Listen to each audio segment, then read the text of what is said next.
中国回应土耳其关于维吾尔人的关注，在土耳其等国在联合国人权理事会严厉批评中国当局在东突厥斯坦大规模关押和侵害维吾尔人和其他穆斯林少数民族的人权后，中国外交部星期二反驳称土耳其是抹黑中国反恐和去极端化的努力。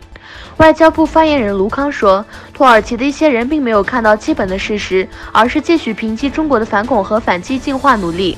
诽谤中国新疆自治区政府采取的措施，只能说别有用心。土耳其祖国党代表团继续在中国的活动，一直作为中国共产党在土耳其喉舌的祖国党的代表团正在访问中国。他们在北京完成了一系列的谈话和会议后，来到了东突厥斯坦。祖国党主席佩林切克在一次以民族团结为主题的会议上发表讲话说，美国已将西亚变成一个恐怖的苗圃，中国和土耳其应该互相相信。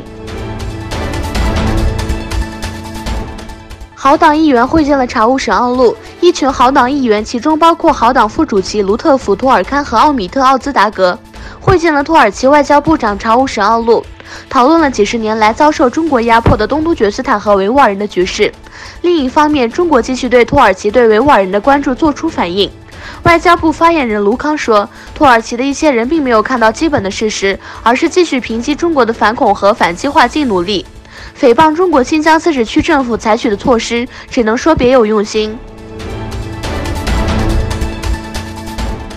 印巴冲突升级，据印度快报，印度一架 MI-17军用直升机于当地时间2月27日上午在印孔可什米尔地区坠毁，至少1名平民与6名印度空军人员死亡。巴基斯坦声称，印度的航空母舰将轰炸巴基斯坦，而对印度保持警惕的巴基斯坦已采取行动，将 LY-80系统置于远程防空系统中。此外，巴基斯坦官员说，昨天晚上卡拉奇听到至少有3个猛烈的爆炸声。埃及发生火灾，周三，埃及首都开罗最大的火车站拉姆西斯火车站发生爆炸，引发大火。目前至少25人死亡，50人受伤，伤亡人数还在上升。大量救护车和消防队员被派往现场。